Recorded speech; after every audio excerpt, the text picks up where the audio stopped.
sejahtera bagi kita semua. Selamat siang dan selamat datang kepada teman-teman pelajar sekota Magelang dalam acara seminar motivasi dalam rangka Hari Remaja Internasional dengan tema menemukan potensi diri dan menginspirasi remaja untuk meraih mimpi. Bersama saya, Rosalia Salma Zahra yang akan memandu acara ini dari pukul 13 waktu Indonesia Barat sampai dengan selesai. Pertama-tama, marilah kita panjatkan puji syukur kehadirat Tuhan Yang Maha Esa karena atas segala nikmat dan karunia-Nya pada hari ini, Sabtu 12 Agustus 2023, kita dapat hadir di tempat ini dalam keadaan sehat walafiat. Teman-teman yang berbahagia, bicara mengenai remaja, pasti kalian sudah tahu bahwa masa remaja merupakan masa yang penuh dengan perubahan, baik itu perubahan fisik, perubahan emosional, ataupun perubahan sosial. Remaja juga kerap kali mengalami kebingungan tentang masa depan mereka, serta sering merasa terbebani oleh tekanan dari lingkungan sekitar, termasuk keluarga, teman sebaya, dan masyarakat umum. Melalui seminar ini, harapannya kalian para remaja dapat memperoleh motivasi dan pemahaman yang lebih baik tentang potensi yang kalian miliki, memperkuat keyakinan diri, serta menginspirasi teman-teman untuk mengejar impian dengan semangat dan tekad yang tinggi. Oleh sebab itu, kami menghadirkan 4 narasumber hebat dan inspiratif yang akan memberikan pemaparan materi terkait dengan tema seminar motivasi pada siang hari ini. Baik, untuk mengefisiensikan waktu, kita hadirkan narasumber pertama kita yang akan memberikan materi seputar self-esteem. Langsung saja kita panggil ke depan Kak Salwa Mutia. Kepada Kak Salwa dipersilakan.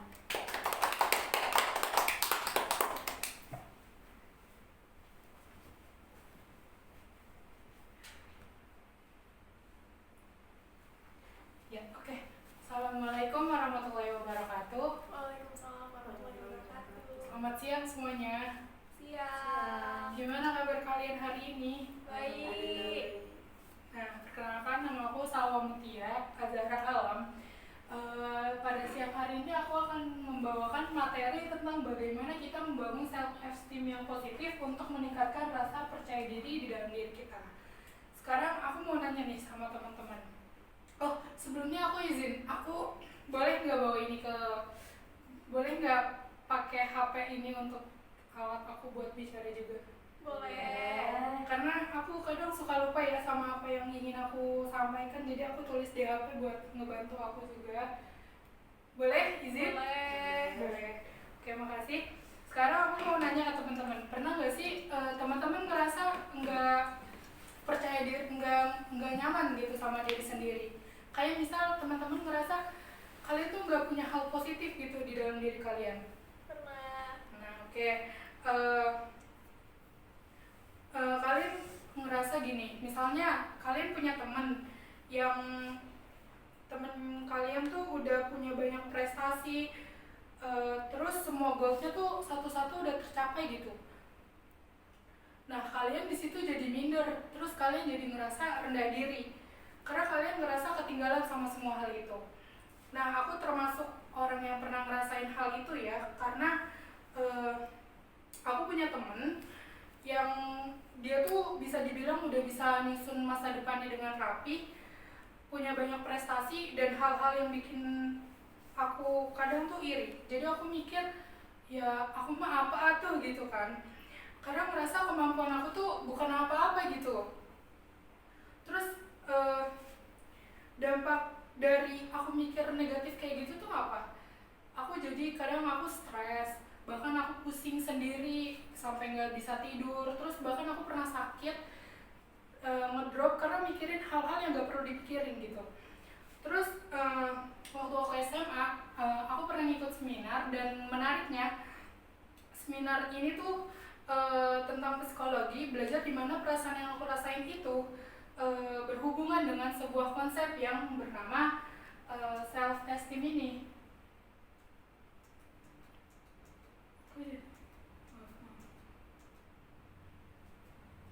Terus jadi sebetulnya self esteem itu apa sih? Kalian udah ada yang pernah dengar sebelumnya?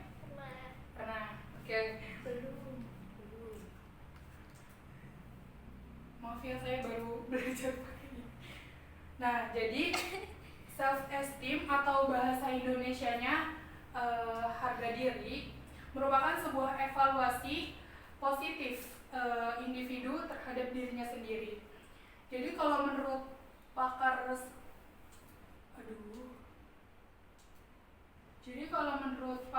self esteem ini Milton Rosenberg, dia merupakan pakar self esteem, di mana orang yang punya self esteem tinggi itu adalah orang yang cenderung bisa menghormati dirinya sendiri dan menganggap bahwa dirinya adalah orang yang pantas gitu. Nah, sebaliknya, kalau orang yang punya self esteemnya rendah adalah orang yang cenderung menganggap dirinya tuh rendah diri gitu, dan menganggap bahwa dirinya tuh gak pantas buat menerima apa-apa gitu. Terus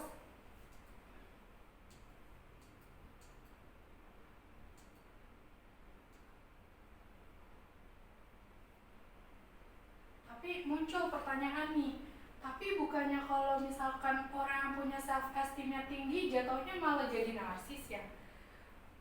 Nah, ini betul ya, karena kalau self esteem terlalu tinggi juga nggak baik dan jatuhnya jadi positif, dampaknya itu jadi punya kepribadian yang narsistik gitu.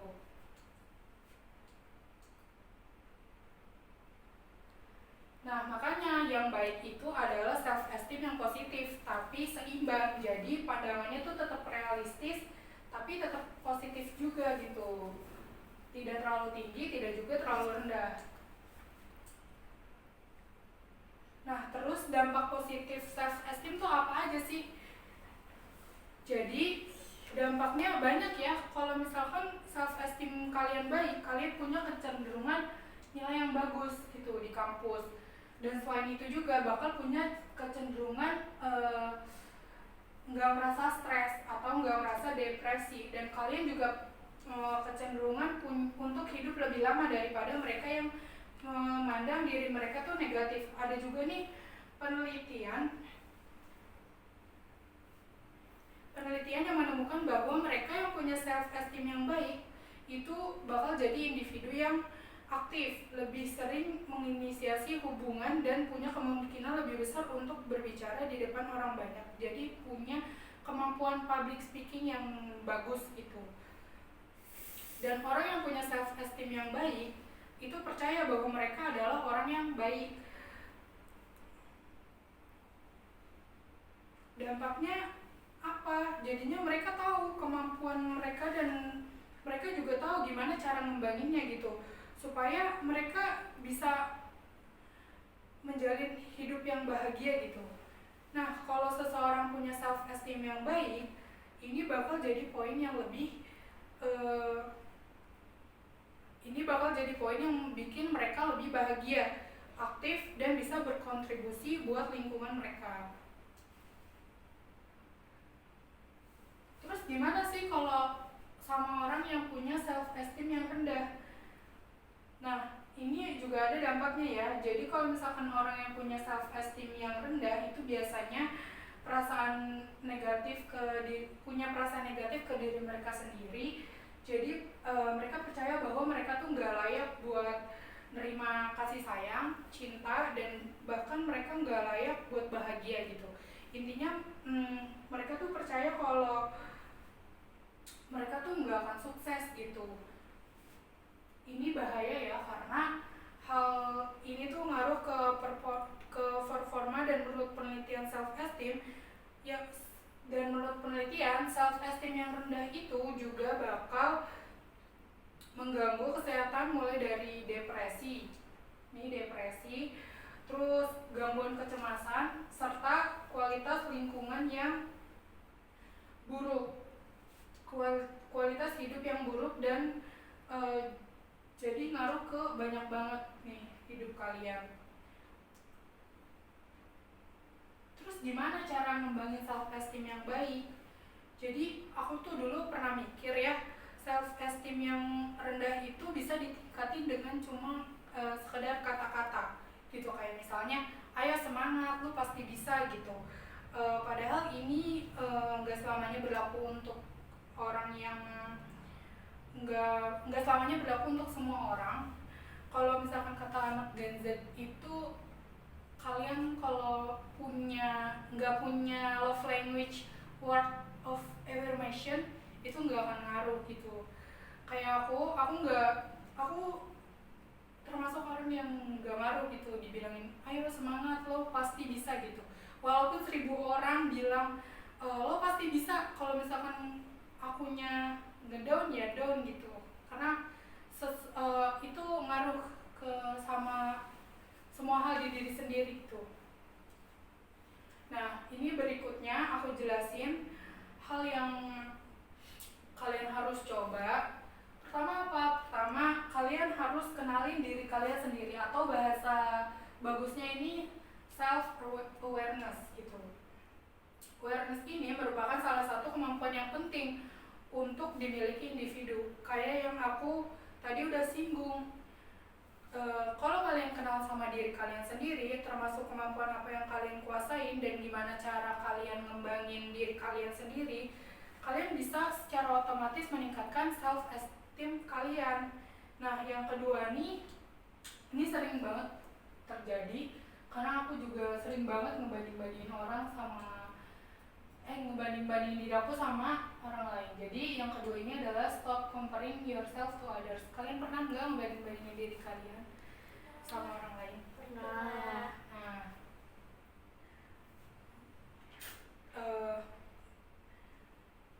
kenapa sih nggak boleh ngebanding-bandingin diri? Tahu istilah kerennya kalau sekarang tuh social comparison. Jadi kalau individu ngebanding-bandingin dirinya sama orang lain, jadi ngebayangin kalau hidupnya itu adalah sebuah kompetisi gitu. Jadinya membanding-bandingkan antara pencapaian diri sendiri dengan orang lain. Kayak misal nih, kamu ngeliat story atau postingan Instagram teman kamu yang lulus di kampus impian mereka, kalian tuh wah banget gitu. Benar apa benar? Atau mungkin kalian ngeliat teman kalian yang lagi liburan ke luar negeri sama keluarganya, yang punya privilege serba ada gitu. Mungkin kalian ngeliat teman kalian tuh sering quality time sama pasangannya, terus kalian tuh merasa iri gitu. Nah, mungkin kalau kalian udah merasa di titik itu, kalian tuh stop lah ngebanding-bandingin diri sama orang lain. Terus cara membangun self esteem yang baik adalah, ini menurut Abrams 2017, yang pertama adalah olahraga. Karena dengan olahraga tubuh kalian jadi sehat. Terus menariknya olahraga ini bisa secara otomatis meningkatkan self esteem kalian. Terus yang kedua ini adalah ikut volunteer. Kalau volunteer itu kan ngebantu orang lain ya. Jadi kalau misalkan kalian ngebantu orang lain, otomatis diri kalian ngerasa sibuk sendiri gitu. Terus kalian jadi ngerasa hidup kalian tuh berguna gitu, apalagi untuk orang lain. Terus udah sekian yang dapat saya sampaikan. Kalau mau ada pertanyaan lebih lanjut bisa main-main ke sosial media aku. Wassalamualaikum warahmatullahi wabarakatuh. Terima kasih Kak Sakla atas penyampaian materi yang sangat luar biasa. Jadi dalam pembahasan ini kita telah mengeksplorasi pentingnya self-esteem atau harga diri dalam kehidupan remaja dengan meningkatkan kesadaran diri, menjaga kesehatan mental dan fisik, serta memberikan kontribusi pada masyarakat. Remaja dapat memperkuat self-esteem mereka dan mencapai kebahagiaan yang berkelanjutan. Jadi, buat yang masih minder dengan diri sendiri, percayalah bahwa kalian pasti bisa berkembang menjadi lebih baik dan lebih percaya diri.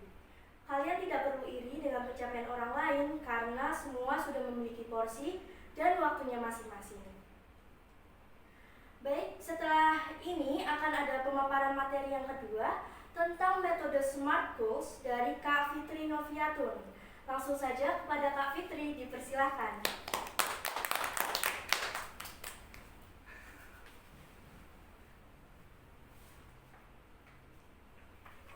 Assalamualaikum warahmatullahi wabarakatuh.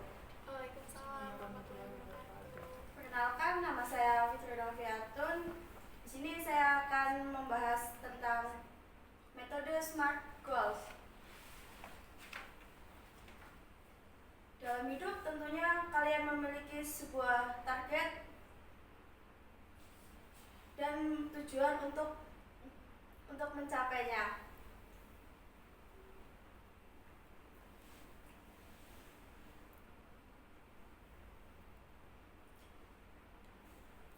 SMART Goal merupakan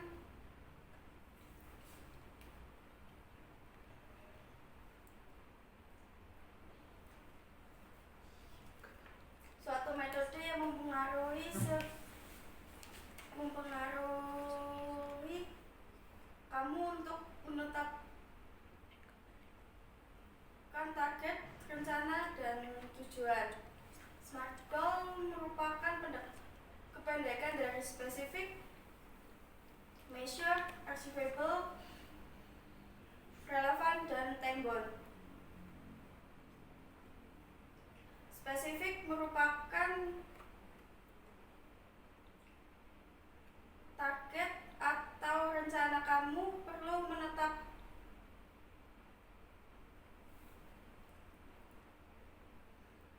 merupakan target yang kamu miliki secara khusus, yaitu seperti ketika kamu melakukan investasi agar memiliki rumah 5 tahun mendatang. Yang kedua, measurable, yaitu terukur untuk melihat dan menentukan langkah selanjutnya dari fakta-fakta yang sudah ada. Saat kamu mempunyai target memiliki rumah dalam jangka waktu 5 tahun mendatang, kamu harus mengumpulkan uang setiap bulannya. Dan yang ketiga, achievable atau dapat tercapai. Target ini tidak boleh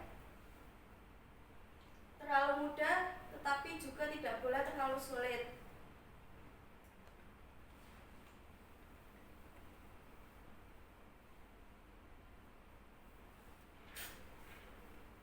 Contohnya, kamu melakukan investasi 10% per bulan dari total pendapatanmu. Target yang kamu buat adalah 20% per bulan.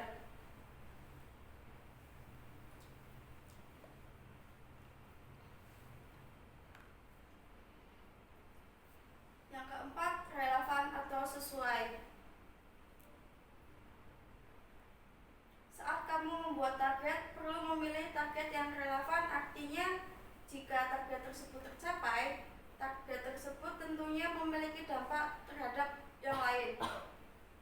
Contoh, kamu ingin memiliki tabungan pendidikan untuk anak nanti dengan asumsi biaya pendidikan yang meningkat 15% per tahun. Artinya, kamu perlu set tujuan investasi kamu dengan investasi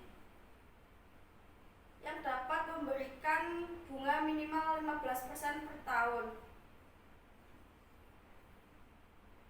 Saat target yang sudah ditetapkan relevan, maka tentu akan menjawab semua pertanyaan yang ada, seperti apakah target ini dapat diperjuangkan, apakah target ini sesuai dengan kebutuhan dan target lainnya, apakah target ini sesuai dengan waktu yang tepat, dan yang kelima, time-bound. Jika kamu memiliki tujuan, tentunya harus menetapkan batas waktu dalam pencapaian tujuan atau goals milikmu itu. Batas waktu ini yang realistis diperlukan agar dapat terfokus dan dapat mempersiapkan sumber dana yang diperlukan sedini mungkin. Contoh, kamu ingin memiliki portofolio investasi dalam jangka waktu 3 tahun ke depan, maka kamu perlu mempersiapkan mempersiapkan dari sekarang hal-hal yang perlu untuk mendukung kamu memiliki portofolio tersebut sesuai dengan batas waktu yang telah ditetapkan. Untuk memaksimalkan target tersebut, ada 7 hal yang sangat membantu. Yang pertama, memiliki sikap yang pemberani. Yang kedua, visualisasikan tercapainya tujuan Anda. Memiliki mimpi yang besar. Tetapkan tujuan jangka panjang. Memiliki langkah kecil secara berkelanjutan. Percaya diri dengan kemampuan Anda. Menjadi sosok menginspirasi.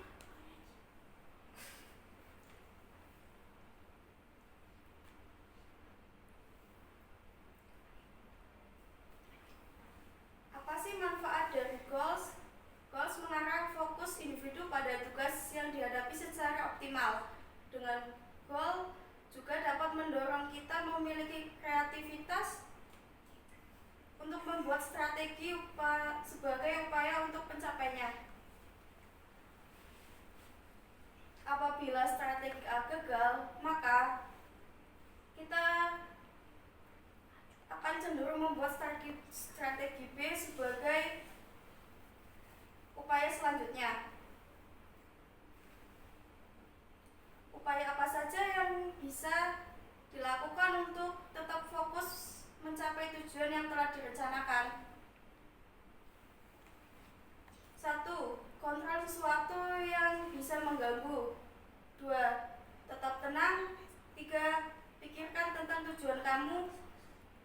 4. Membuat keputusan.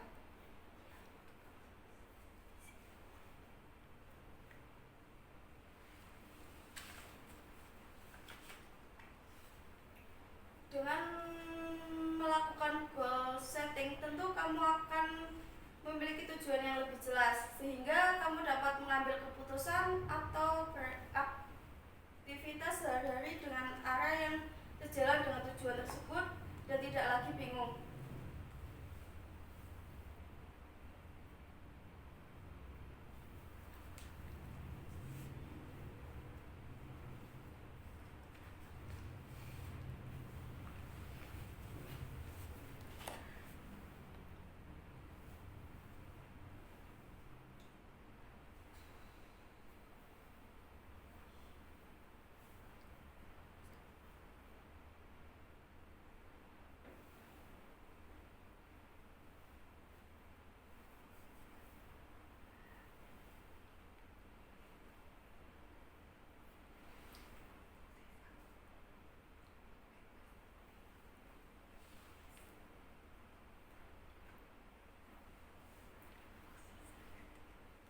Smart goal digunakan oleh berbagai perusahaan-perusahaan di dunia untuk mencapai tujuan bisnis mereka. Harapannya dengan menggunakan metode ini, mereka dapat lebih terarah untuk mencapai target yang ingin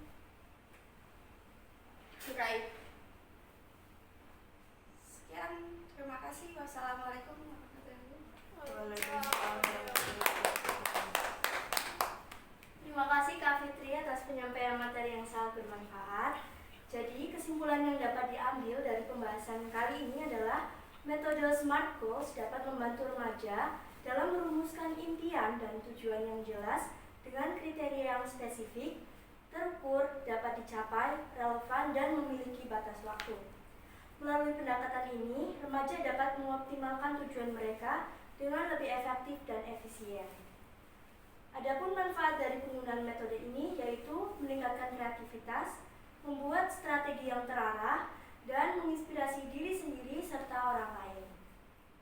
Selanjutnya akan hadir narasumber kita yang ketiga dengan pembahasannya tentang peran remaja dalam pembangunan masyarakat. Langsung saja kita panggil ke depan Kak Sinta Setianingsih. Kepada Kak Sinta dipersilahkan.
warahmatullahi wabarakatuh. Waalaikumsalam warahmatullahi wabarakatuh. Perkenalkan, nama saya Sinta Stianese. Di sini saya akan membawakan materi mengenai apa saja peran remaja dalam pembangunan masyarakat. Sebagai pendahuluan, di dalam masyarakat pasti terdapat penghuni yang beragam, mulai dari bayi, anak-anak, remaja, dewasa, hingga lansia. Tentu, setiap tahap kehidupan memiliki peran masing-masing bagi kehidupan dan secara alami mengajarkan sesuatu pada orang atau masyarakat di sekitarnya. Hal itu juga tidak lepas dari remaja. Remaja tentunya juga memiliki andil dalam kehidupan bermasyarakat.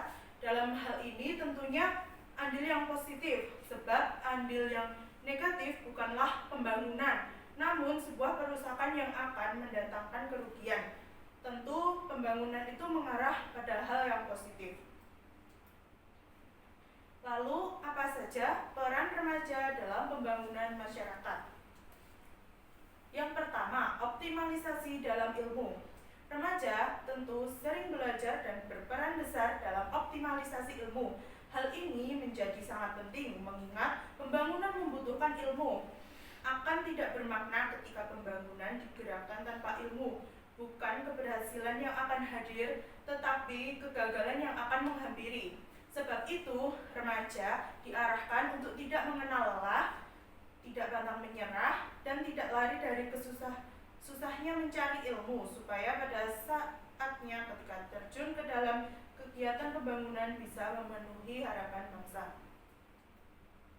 Yang kedua yaitu mendalami keimanan. Remaja juga berada dalam masa memperkuat keimanan. Seiring dengan adanya kemajuan zaman dan dapat diperkirakan gangguan dan godaan dalam proses pembangunan akan semakin besar. Remaja dalam hal ini agar berperan sebagai penghalang godaan tersebut dan mewujudkan dengan meningkatkan kesadaran keimanan dengan kesadaran bahwa Tuhan senantiasa mencatat segala perbuatan dan akan diminta pertanggungjawaban di akhirat nanti. Selanjutnya yang ketiga yaitu sebagai penggerak.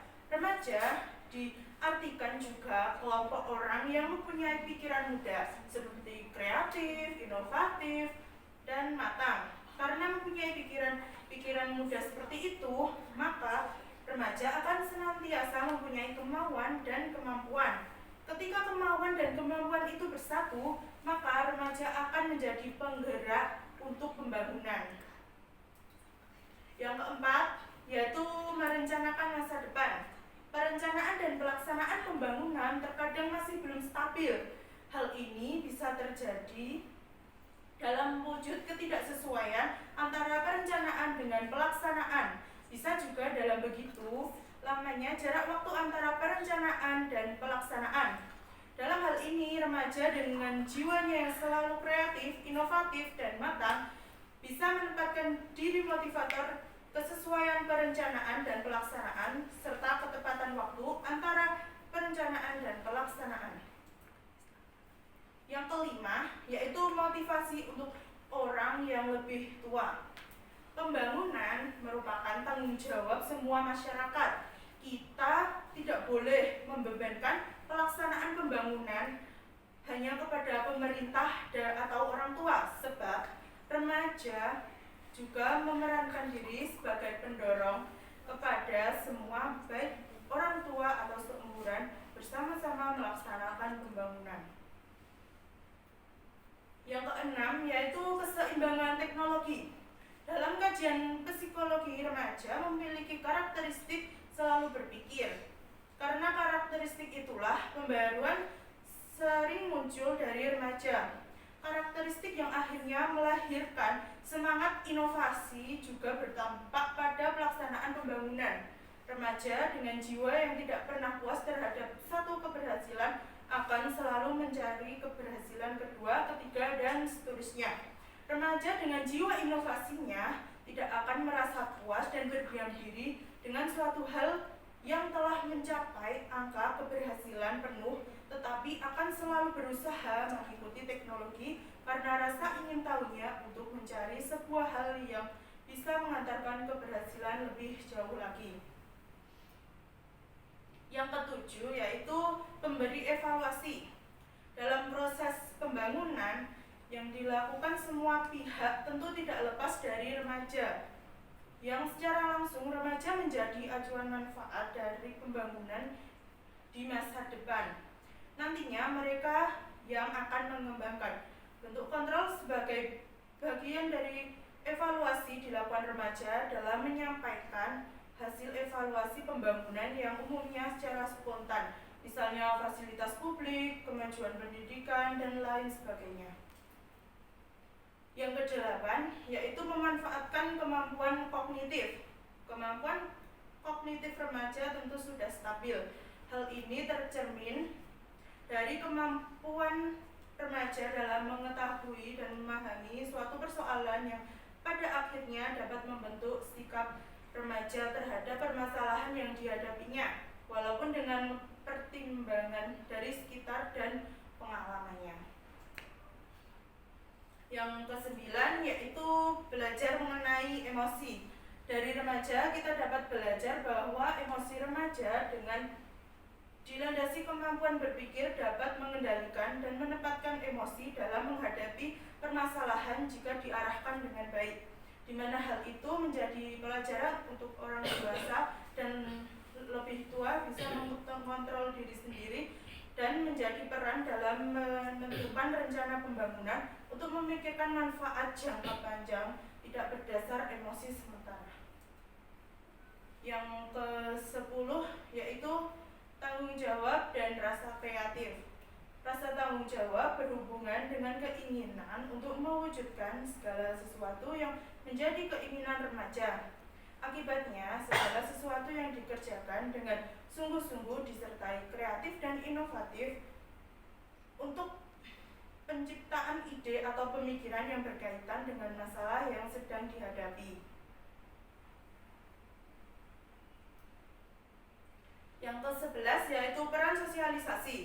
Sosialisasi menuju pada pergaulan yang membuat remaja menjadi nyaman dalam hidupnya di tengah-tengah masyarakat.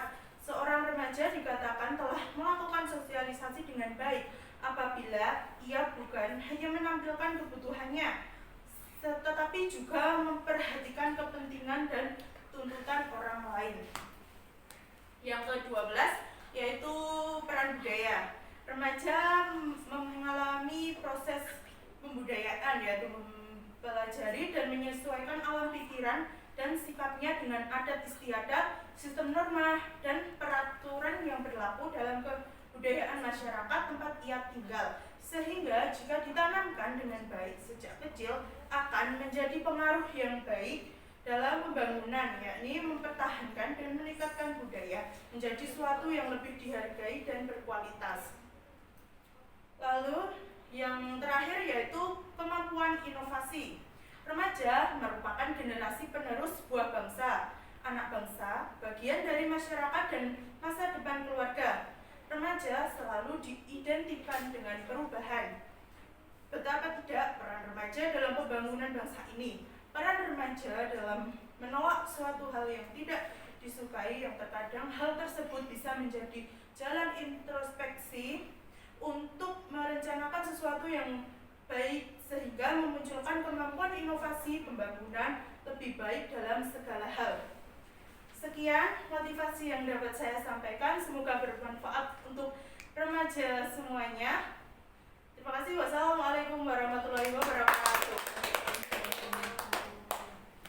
Baik, terima kasih. Itu tadi penampilan yang sangat luar biasa dari Kak Sinta. Kesimpulan yang didapat dari materi ini adalah bahwasanya remaja memiliki kemampuan untuk belajar dan mengembangkan ilmu pengetahuan serta memiliki energi, kreativitas, dan semangat inovasi yang tinggi. Remaja juga dapat mempengaruhi perubahan sosial dan budaya melalui interaksi dengan teman sebaya dan masyarakat luas. Selain itu, remaja juga memiliki sikap yang kritis dan rentan terhadap pengaruh eksternal sehingga dapat menjadi agen perubahan yang kuat dan mendorong pembangunan yang berkelanjutan dan menciptakan masa depan yang lebih baik bagi masyarakat. Setelah ini akan ada materi terakhir yang membahas strategi kesuksesan untuk remaja di era digital oleh Kak Alfi Zahrotul Husna. Langsung saja kepada Kak Alfi, dipersilahkan.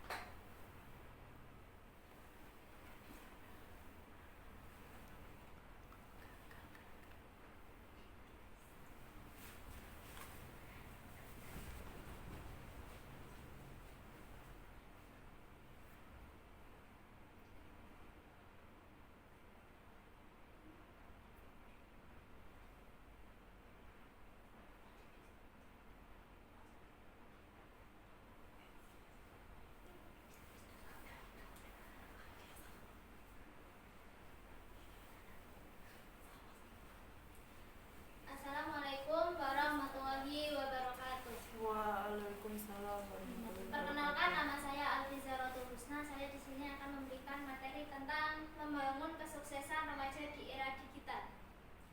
Kalian tentu ingin sukses di usia muda, kan? Ya.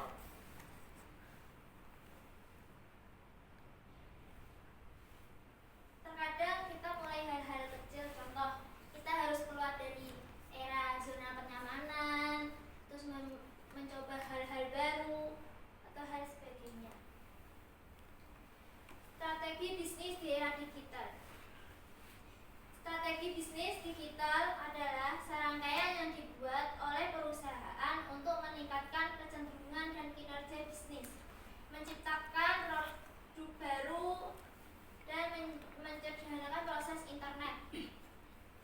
Strategi bisnis digital digunakan untuk menentukan arah organisasi dan keunggulan kompetitif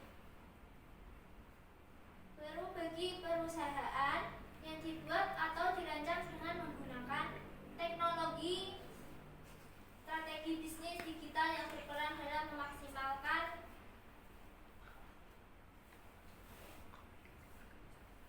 manfaat akses data dan upaya berfokus pada penggunaan teknologi di era sekarang. Untuk bisa mewujudkan strategi bisnis digital yang baik dibutuhkan keahlian tim yang beragam. Semua komponen perusahaan harus bekerja sama, mulai dari bagian IT atau marketing hingga eksekutif. Ciri-ciri strategi bisnis digital: bersifat transformatif, pembuatan keputusan berdasarkan data, memanfaatkan teknologi baru, berpusat kepada pelanggan. Manfaat dalam bisnis: dengan memiliki bisnis akan memudahkan seseorang untuk membuka usaha dengan kepercayaan yang tinggi. Untuk itulah seseorang juga harus merasakan beberapa manfaat agar bisa menghargai diri sendiri dan kemampuan orang lain. Manfaat dalam bisnis: kita bisa mulai dari usaha kecil-kecilan. Sekarang kan mudah, bisa online atau bisa membuat ruko dari hal-hal kecil yang bisa digunakan dan dimanfaatkan banyak orang. Apa itu usaha? Usaha merupakan bentuk pekerjaan yang melakukan kegiatan secara tetap dan terus-menerus mendapatkan keuntungan, baik yang dilakukan oleh individu atau kelompok yang berbentuk badan hukum dan didirikan dan berkedudukan di suatu tempat. Adalah jumlah energi yang digunakan untuk menggerakkan suatu benda. Dalam usaha kita bisa bekerja sama dengan orang lain atau membuka usaha sendiri. Namun untuk itu kita harus bekerja terlebih dulu untuk mencari modal. Dalam usaha tidak perlu takut akan kegagalan, karena semakin kita usaha akan semakin mudah jalan yang ada.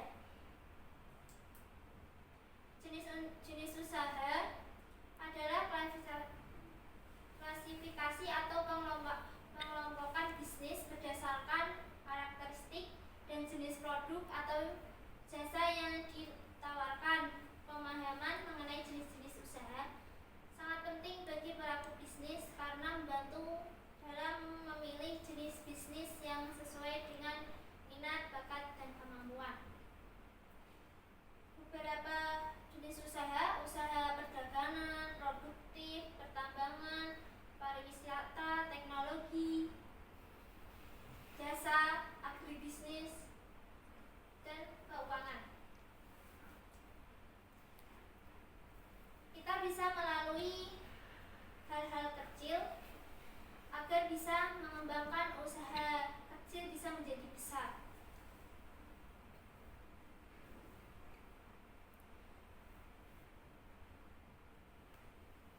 Jika kita yakin bahwa untuk merintis usaha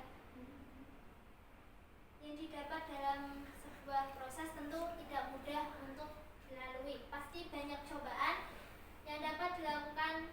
Contoh, saya sekarang berbisnis, namun gara-gara COVID-19 sekarang usaha saya turun drastis. Tapi saya tidak pernah takut akan kegagalan itu,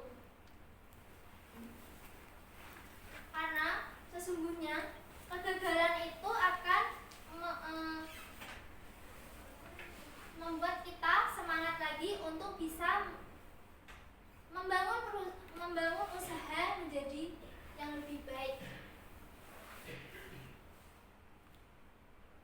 Sekarang kan mudah, di era digital bisa melakukan online, bisa dijual dimanapun. Karena yang penting adalah usaha yang harus kita miliki untuk kesejahteraan kita sendiri atau orang lain.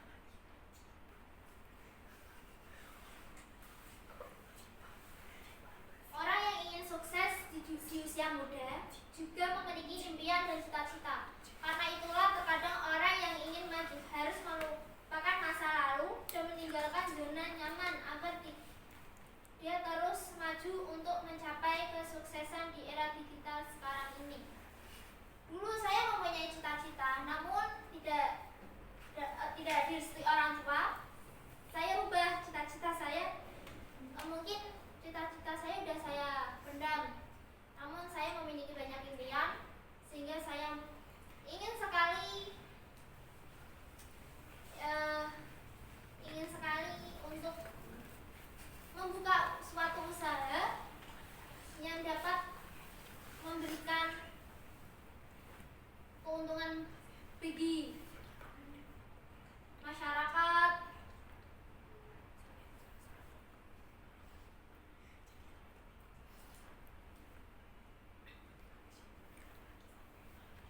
dan di dunia ini. Agar untuk itu kita harus tetap semangat walaupun cita-cita kadang terhambat oleh keadaan. Namun tidak boleh menyerah sampai di situ, karena